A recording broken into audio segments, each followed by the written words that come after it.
उपाध्याय जी।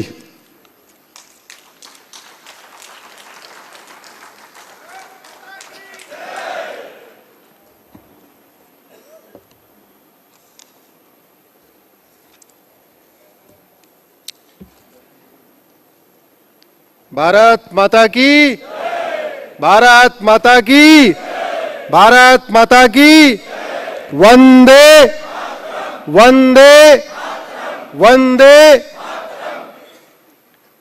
सर्वप्रथम मैं इस पवित्र धरती को प्रणाम करता हूं, जहां पे इतने बड़े संगठन की नींव पड़ी। उसके बाद मैं दोनों गुरुदेव परम आदरणीय हेगड़ेवार जी, परम आदरणीय गुरुदेव गोलवलकर जी, उनको अपना श्रद्धा सुमन अर्पित करता हूं। भारत रक्षा मंच के संस्थापक आदरणीय केलकर साहब, वर्किंग प्रेसिडेंट भूषण दीवान जी, जनरल सेक्रेटरी अशोक आचार्य साहब, सामने बैठे भाइयों बहनों, छोटे बच्चों, सबको मैं यथोचित प्रणाम और अपना स्नेह भेंट करता हूं।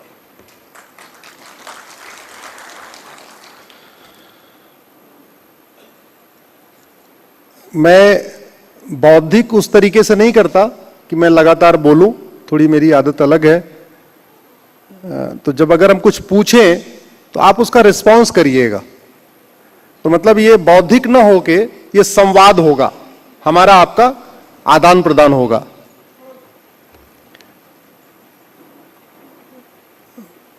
भारत में कानून का राज है। किसका राज है? अब जिसका राज है,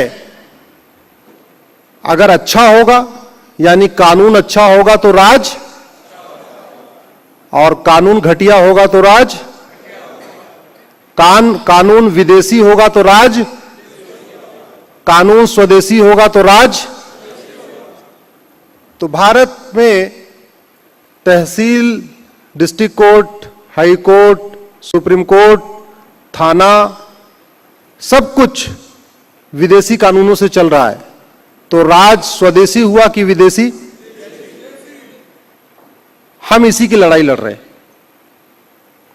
हम ये कह रहे हैं कि जब हम स्वतंत्रता की 75वीं वर्षगांठ मना रहे हैं तो कम से, और हमने इतने बड़े बड़े काम कर लिए, हमारे वैज्ञानिक मंगल पे, चंद्रमा पे, कहां कहां हो आए या जाने की तैयारी कर रहे हैं। एक से बढ़कर एक एयरपोर्ट, हाईवे, क्या क्या बना लिया हमने। तो हम अपना कानून क्यों नहीं बना रहे? अभी भी हम उन्हीं कानूनों पे क्यों चल रहे हैं जो हमारे लिए थोपे गए थे, हमको गुलाम बनाने के लिए बनाए गए थे, हमको डिवाइड करने के लिए बनाए गए थे, हमको लूटने के लिए बनाए गए थे, या हमको बांटने के लिए बनाए गए थे। अंग्रेजों ने 100% कानून या तो लूटने के लिए बनाया था, या तो बांटने के लिए बनाया था, या तो भारतीय संस्कृति को खत्म करने के लिए बनाया था, या भारत को गुलाम बनाने के लिए बनाया था। इसके अलावा मैं सार्वजनिक रूप से किसी भी संविधान विशेषज्ञ, किसी भी कानून विशेषज्ञ से इस बात पे खुली चर्चा के लिए तैयार हूं जो मुझे यह बता दे कि अंग्रेजों का यह कानून भारत के लिए, भारतीय संस्कृति के लिए, भारतीय ज्ञान विज्ञान की रक्षा के लिए बनाया गया था। मेरे नॉलेज में एक भी ऐसा कानून नहीं। लेकिन दुख की बात है कि आज भी हम उसी से चल रहे हैं। एक बात आप समझिए, जैसे इतने सुंदर हम प्रांगण में बैठे हुए, इसका मिस्त्री अच्छा रहा होगा या इसका सीमेंट बालू अच्छा रहा होगा? मिस्त्री अच्छा रहा होगा और सीमेंट बालू वो भी अच्छा होगा। आप मकान बनाते हैं तो मिस्त्री अच्छा ढूंढते हैं या सीमेंट बालू अच्छा ढूंढते हैं?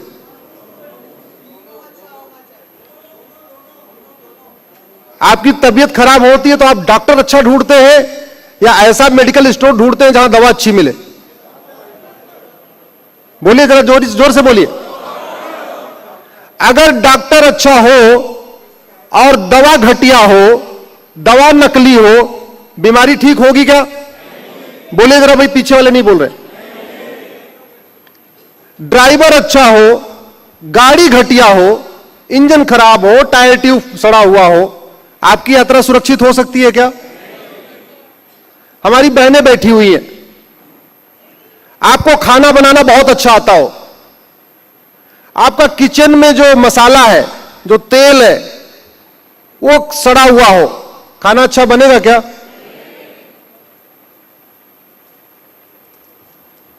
इसी तरीके शासक कितना ही अच्छा हो, शासक कितना ही अच्छा हो, जब तक नियम कानून अच्छा नहीं होगा तब तक राष्ट्र सुरक्षित नहीं होगा। क्योंकि जहां राजशाही हो, जहां राजतंत्र हो, वहां राजा अच्छा हो, तंत्र अच्छा होगा।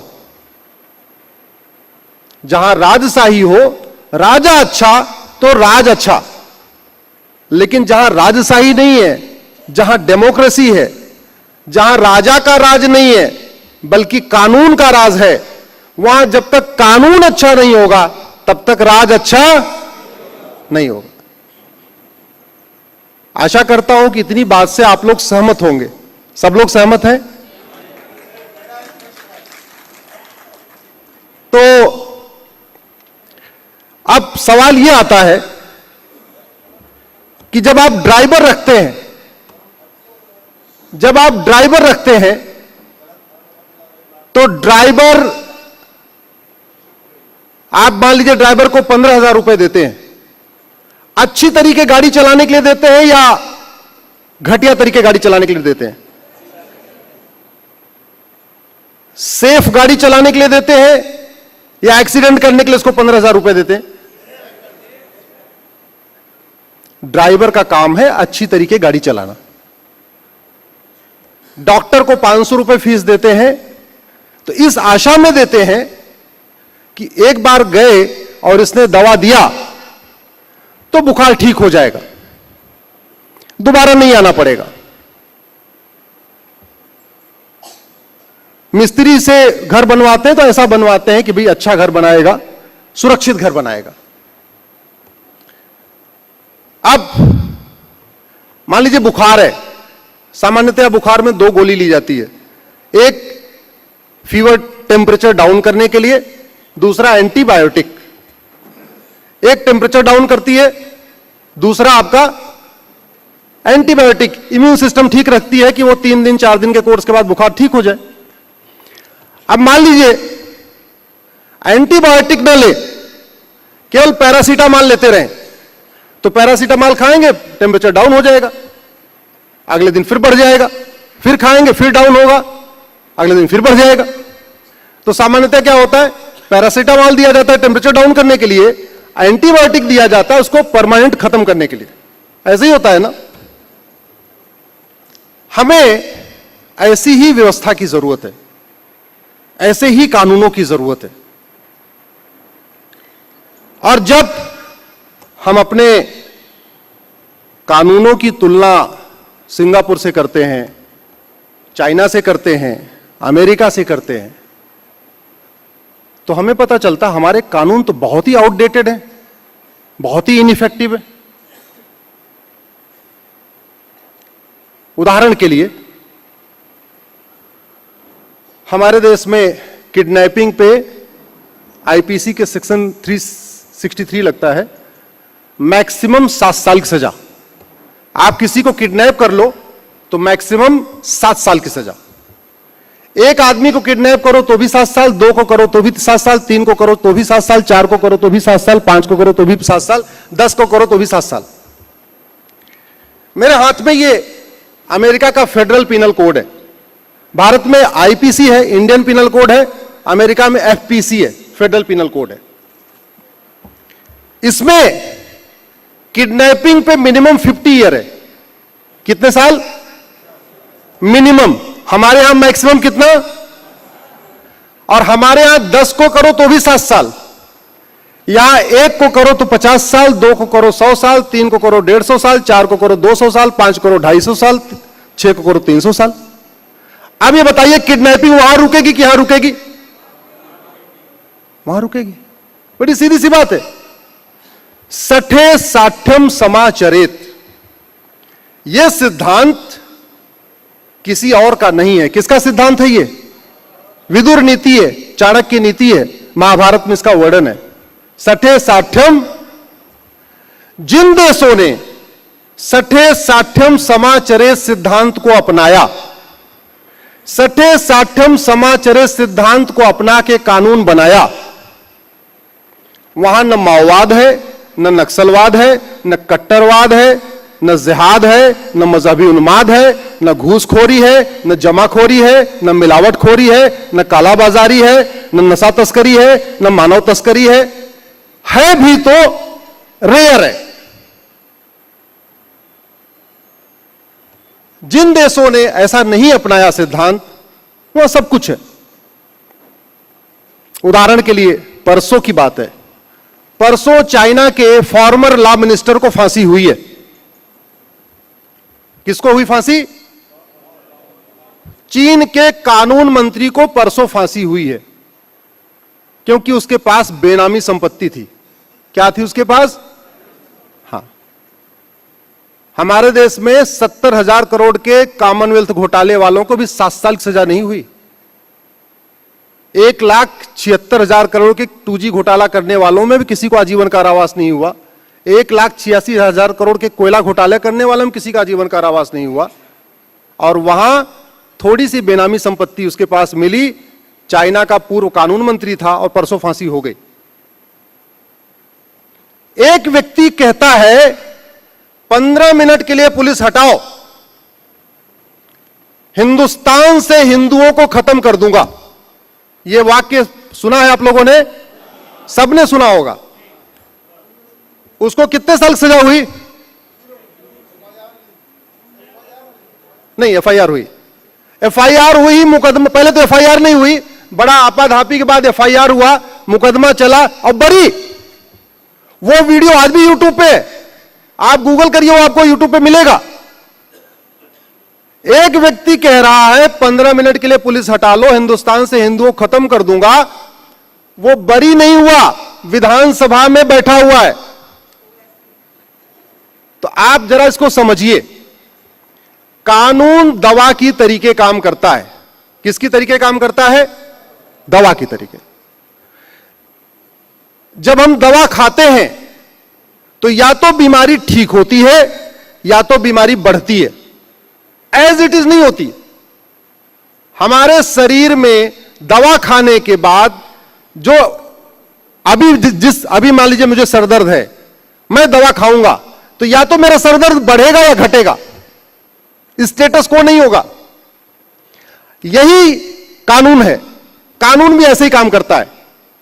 कानून या तो अपराध को बढ़ाता है या घटाता है, या तो जिहाद को बढ़ाता है या घटाता है, या तो नक्सलवाद को बढ़ाएगा या घटाएगा, या तो घूसखोरी को बढ़ाएगा या घटाएगा, या तो जमाखोरी को बढ़ाएगा घटाएगा।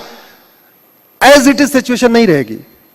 एक व्यक्ति ने बोला 15 मिनट के लिए पुलिस हटा लो, हिंदुस्तान से हिंदुओं खत्म कर दूंगा।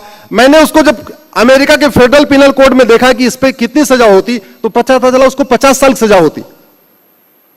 अमेरिका में अगर यही सेंटेंस किसी ने बोला होता, पुलिस हटा लो, सारे अमेरिका वालों को खत्म कर दूंगा, 50 साल की सजा होती। हमारे यहां कितनी हुई? 0।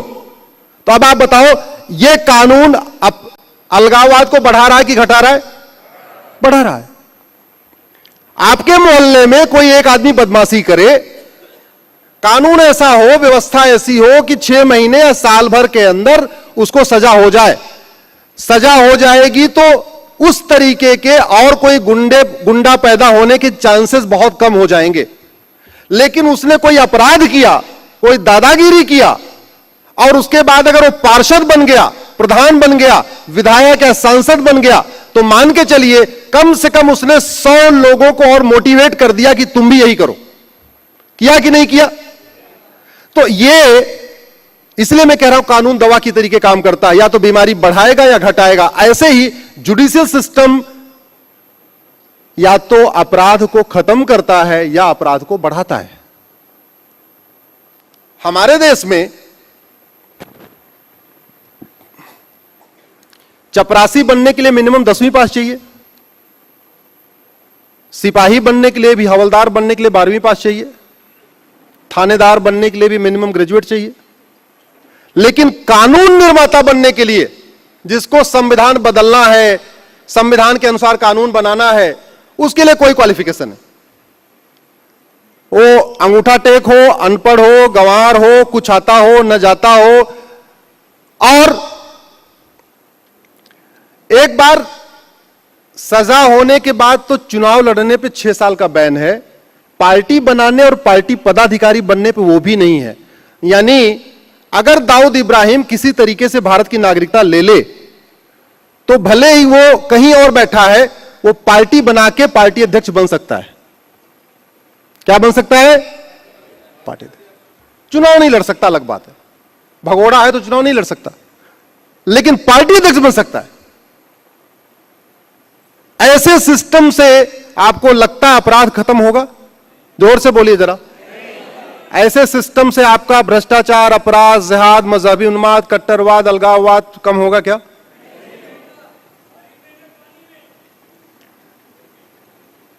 अगर आप लोग गूगल यूज करते होंगे, गूगल पे डालिएगा लॉन्गेस्ट सेंटेंसेस। मैं जितनी बातें कहता हूं वो सामान्यतया कानून के आसपास ही कहता हूं, तो हो सकता है कुछ लोगों को थोड़ा बोरियत भी लगे, लेकिन आप गूगल करिएगा लॉन्गेस्ट सेंटेंसेस, या कभी कभी मैं ट्वीट भी करता हूं, फेसबुक पे डालता भी हूं। मैक्सिको में एक व्यक्ति ने चिटफंड कंपनी बनाया और चिटफंड कंपनी बना के 16,000 लोगों से पैसा ले लिया और गायब हो गया। कितने लोगों से? जैसा हमारे देश में भी कई लोग चिटफंड बना के करते हैं। हमारे यहां तो एक कंपनी है, मैं नाम नहीं लेना चाहूंगा, इस मंच से, उसने करीब 3-4 लाख लोगों को चिटफंड बना के लूटा है। हां, अब इस मंच से, इस पवित्र मंच से मैं उसका नाम नहीं लेना चाहूंगा। अब सोचिए, 3 लाख लोगों को लूटा चिटफंड बना के, अभी उसका तारीख पे तारीख चल रही है। भगवान जाने मुकदमा पूरा होगा कि नहीं होगा। क्या पता मुकदमा पूरा होते होते खुद ही पूरा हो जाए। हमारे देश में ऐसा भी होता। हमारे देश में मुकदमा चलता रहता है, उसके पहले ऊपर चले जाते हैं। जब ऊपर चले जाते हैं मुकदमा अपने आप खत्म हो जाता है। मैक्सिको में एक व्यक्ति ने 16,000 लोगों को लूटा था, उसको 1,41,000 साल की सजा हुई है। कितने साल की? कितने साल की? हां। अब आप सोच रहे होंगे यार, जिंदा तो आदमी 100 साल रहता है, तो इतनी लंबी सजा का मतलब क्या है? इतनी लंबी सजा दिमाग में टेरर पैदा करने के लिए। दिमाग में किस लिए? दहशत पैदा करने के लिए। हमारे यहां याकूब मेनन को फांसी देने में नानी याद आ गई सरकार की। रात को सुप्रीम कोर्ट खुला, सुप्रीम ट्रायल कोर्ट ने कहा फांसी दो, हाई कोर्ट ने कहा फांसी दो, सुप्रीम कोर्ट ने कहा फांसी दो। फिर सुप्रीम कोर्ट के और एक रिव्यू सिस्टम होता है, वो रिव्यू पिटीशन फाइल हुई, कुछ दिन रिव्यू पिटीशन चली, रिव्यू पिटीशन में भी हुआ नहीं फांसी दो। फिर एक क्यूरेटिव पिटीशन फाइल हुई सुप्रीम कोर्ट में, वो चली। उसके बाद ये हुआ कि ठीक है भाई फिर भी फांसी दो। फिर राष्ट्रपति की दया याचिका, राष्ट्रपति ने बोला नहीं फांसी दो। सब कुछ करने के बाद एक गद्दार को फांसी देने में सरकार को नानी याद आ गई। क्यों? कानून घटिया है। क्यों? कानून घटिया। पूरा अटॉर्नी जनरल, सॉलिसिटर जनरल, पूरा तबका लगा दिया, दम पूरा निकल गया सरकार का। करोड़ों रुपए खर्च हुए। और एक भी ध्यान रखिए, किसी मुकदमे में अटॉर्नी जनरल खड़े हो चाहे सॉलिसिटर जनरल खड़े हो, वो फ्री में नहीं खड़े होते, उनको पैसा, उनकी फीस होती है। और वो फीस कौन देता है? जनता। सरकार कहां की देती? सरकार कोई अपनी जेब से लाती है। वो अटॉर्नी जनरल, सॉलिसिटर जनरल की फीस भी कहां से जाती है? हमारे आपके जेब से। अब आप सोचिए, इतने दिन उसको खिलाया पिलाया, बिरयानी खिलाया, ये किया वो किया, उसके बाद फांसी होते होते भी करोड़ों रुपए खर्च हो गए वकीलों की फीस पे। चाइना में पता है क्या सिस्टम है? देशद्रोहियों को सार्वजनिक रूप से फांसी होती है, सार्वजनिक रूप से गोली मारते हैं, सामान्यतः गोली मारते हैं। और गोली कैसे मारते हैं? मान लीजिए उसने इस एरिया में आतंकवाद किया, तो उसकी मुकदमा चला, सजा हुई, उसके बाद उसको उसी एरिया में लाते हैं जहां उसने अपराध किया है, उसको वहीं लाते हैं। अनाउंसमेंट हो जाता है, जनता इकट्ठा हो जाती है, देखती रहती है, उसको 5 गोली मारते हैं, 5 गोली का बिल बनाते हैं कि 5 गोली की कीमत यह है, उसके बाद उसके परिवार को दे देते हैं। अब आप ये बताओ, अलगाववाद, कट्टरवाद, जिहाद, मजहबी उन्माद यहां खत्म होगा या चाइना में खत्म होगा? जहां साल भर के अंदर सारा वारा न्यारा हो गया और गोली की कीमत भी वसूल लिया। इसलिए मैं कह रहा हूं, डॉक्टर कितना ही अच्छा हो, जब तक दवा अच्छी नहीं होगी तब तक बीमारी, ड्राइवर कितना ही अच्छा हो, जब तक गाड़ी ठीक नहीं होगी यात्रा सुरक्षित, मिस्त्री कितना ही अच्छा हो, बिल्डिंग मटेरियल जब तक अच्छा नहीं होगा तब तक घर सुरक्षित, भोजन बनाने वाला कितना ही अच्छा हो, जब तक किचन का सामान अच्छा नहीं होगा तब तक भोजन अच्छा। सीधी सी बात। अब मैं विषय पे आ रहा था, जानबूझ के ड्राइवर गाड़ी को भिड़ा दे तो मालिक के साथ गद्दारी है कि नहीं है? जोर से बोलिए, मालिक के साथ गद्दारी है कि नहीं?